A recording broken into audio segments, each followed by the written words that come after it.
Today we're going to be opening a digital Webasto unit. They also come in rotary controller, so you'll order either digital or rotary, and then you'll order a tank if you require a tank as well. So let's go through that now.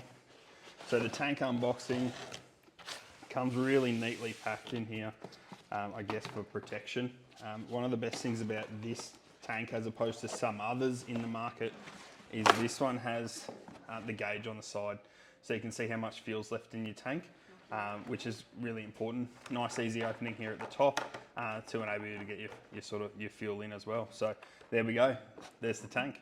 So now let's go through the unit box of this. I'm lucky enough today to have Sunit from Webasto. He's come along to help me sort of go through the box because there is quite a few components here. So I guess I'll hand over to the guru and the man in the know on this one, and we can sort of run through all the components that you get with the box. No problem. We'll start on the far side there. You've got ducting, a metre of ducting. You have some necessary clamps to hold the ducting down onto the outlets. You have a 0.8 of a metre of exhaust pipe. Yep, perfect. That will match with the muffler and clamps and all the bits and bobs that are in there. And that helps to keep the unit nice and quiet when it's running, doesn't it? Absolutely, yep. And it also has a feature in there to help condensation from not developing up inside the heater, so to trap that and then get rid of it. Perfect, absolutely perfect.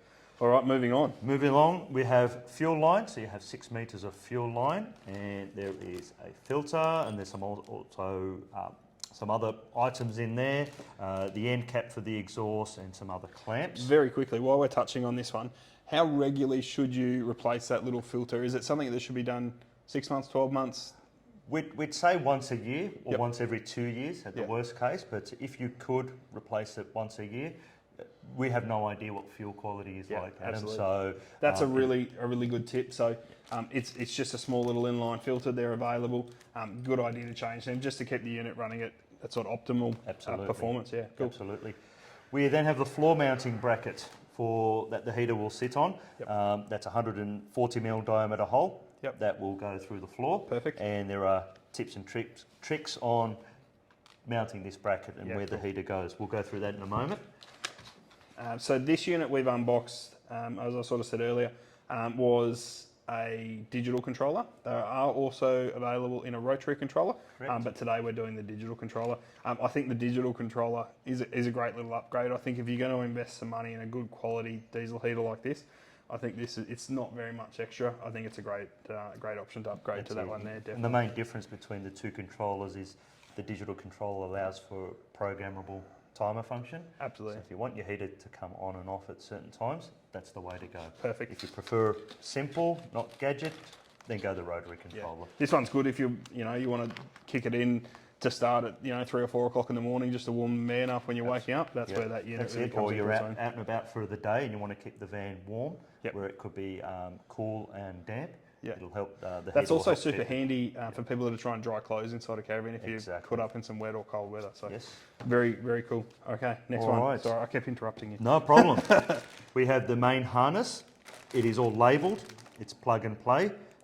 If you get stuck, there is a manual. We'll go through that in a moment. But that's the main harness. You have another cable or harness which is for the fuel pump.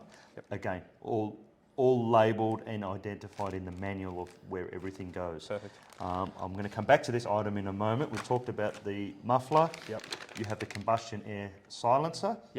Also critical from a noise point of view and helping to keep dust and water out of the unit as well. It's not a filter, but it will help to keep dust out. Perfect. And then we have the vents. You have the return air vent, or where the air's going into the heater. This is your hot air outlet vent. Perfect. You've got some critical items here as well. The floor gasket and some grills. You may not use these the grills, but the gasket definitely. That goes between the heater and the floor mounting bracket. You have the fuel pump and some rubber connectors, etc. Don't be alarmed if there's items in here that you don't use everything of.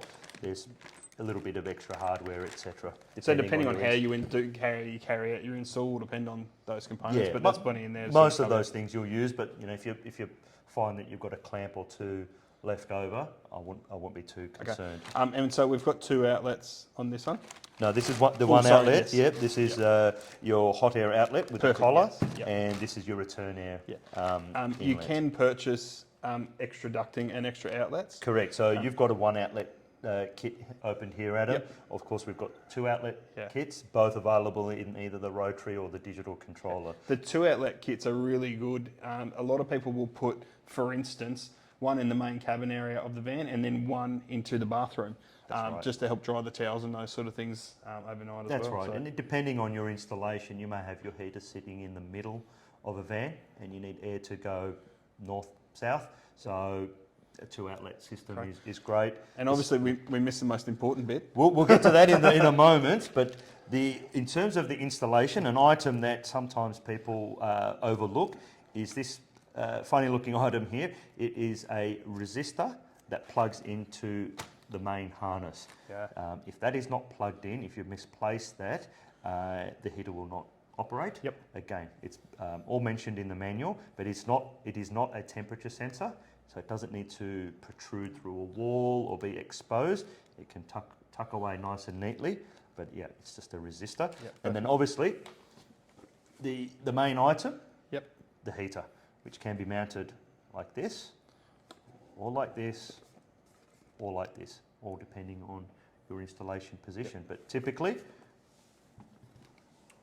we've got a cable there, It's a bit tight, but got it wrong way around, but yeah, perfect. on the floor, under the bed, dinette seat, or wherever is appropriate. Yeah, perfect. Yeah. Now, just touching on this really quickly, this unit's sort of designed, and especially with the user manual, the Australian user manual, that one's Yes. really important. That one, we have that we send out to customers, or Webasto directly will send you an installation manual on that one. It is a DIY kit. You don't need to be a licensed gas fitter like the trimmer unit that we showed earlier. It can be installed DIY or through one of the Webasto service agents all around Australia, just like we are. Absolutely. Yeah. And that installation guide is more specific to the caravan and RV industry. Perfect. And it sort of gets to the point where the other manual is a little bit more general and not as specific. So Perfect. Yeah. All right, guys. Thanks very much. Sunit, thank you very much. most welcome. Awesome, mate. Thank you. Thanks very much, and bye for now.